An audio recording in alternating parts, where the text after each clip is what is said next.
أنا كسي والله جالك عنك خوا بالرحمة زوري معه زور كسوتي زوري معه مرديش لەگەڵ باوکی ئەو پیاوە کابرایە کاتە ماڵمان باوکی ئەو پیاوە نەخۆش بوو لە حاڵەتە کۆتایەکەی شێرپەنجەی بوو لە حاڵەتە کۆتایەکەی بوو دەرزیشتن لێدا بوو هەندێک چاک بوو وای ئەزانی ئەو نەیەزانین بە نەخۆشیەکەی خۆمان وای ئەزانی چاک بووە نیوەڕوانێک لەم پۆلی 6 بووم گەڕامەوە لە مەکتەب تەماشام کرد هەن لە ماڵە دانیشتون خۆی و برادەرێکی ئیتر کە دانیشتون و ئەمانە و خۆی خیت و خۆست کرد بۆ مامەمتر ڕاستەکەی منش زۆر خۆڵکی من نەمزانی وەزعەکەی چییە تر باوشم پیا کرد و ئەمانە و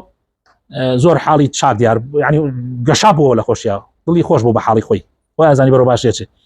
ئیتر لێ منی ناسان بەو برادرە وتی فڵانە کەس ئەمە تارقە و برازامە و ئەوانە ماشاء الله وتی ئەمە هەر مناڵ بووە ملتزم بووە و قورئانی خوێندووە و ئیتر بڕێکە ئەو شتانەی باس کرد باسی منیە کرد بۆ ئەو گەنجە ئەو ژنی نەهێنا بوو بەڵام لە من گەورەتر بوو لە تەمەنە ئەمی شوتی وەڵی دەستی خۆشە بۆ خوایە من ئەمەە حەزەکەم نوێشکەم بڕیارم داوە ژن بێنم دەستەکەم بە نوێشکردن ئیتر منیش وتم کاک فڵان بۆ یعنی بڕیارت داوە ژن بێنی دەستکەی بە نوێشکردن یعنی کێ ئەڵێت زمانەیەک یعنی زروفی دێتە سەر و هەر پێت ناکرێت ژن بێنی ئەی بۆ ئێستا دەست بە نوێشکردن ناکەیت و ئەوانە و ئیتر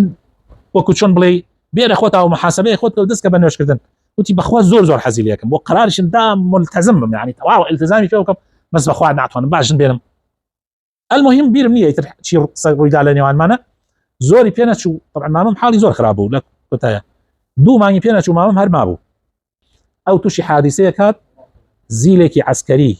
هەر لە ناو شاری کەلارە زیلێکی عسکەری دای بەسەر سیارەکەیە تەختی کرد و تای وەفاتی کرد یەکسەر مەجالی شایەتمانێکی نەدا يعني إنسان تسويف ناکە لە چاکەکاریە پێویست ناکات تۆ تسویف بکەی پێویست ناکە بڵێ دوایی بۆچی ئێستا من مەسئلەیە کە قرارم داوە بیکەم کارێکە ئێستا ئەکرێ ئەی بۆ بڵێم ان شاء الله هەفتەکەی تر دوای نوێژی جمعەیەکەم یا ان شاء الله ڕەمەزان هاتە بۆ ئێستا بیکە زۆر کەسمان بینی کاتێک وعدی دا یەکسەر وعدی دا هەر وتی مەسەلەکە لەکوێ ڕوندەزنەشەکەم یەکسەر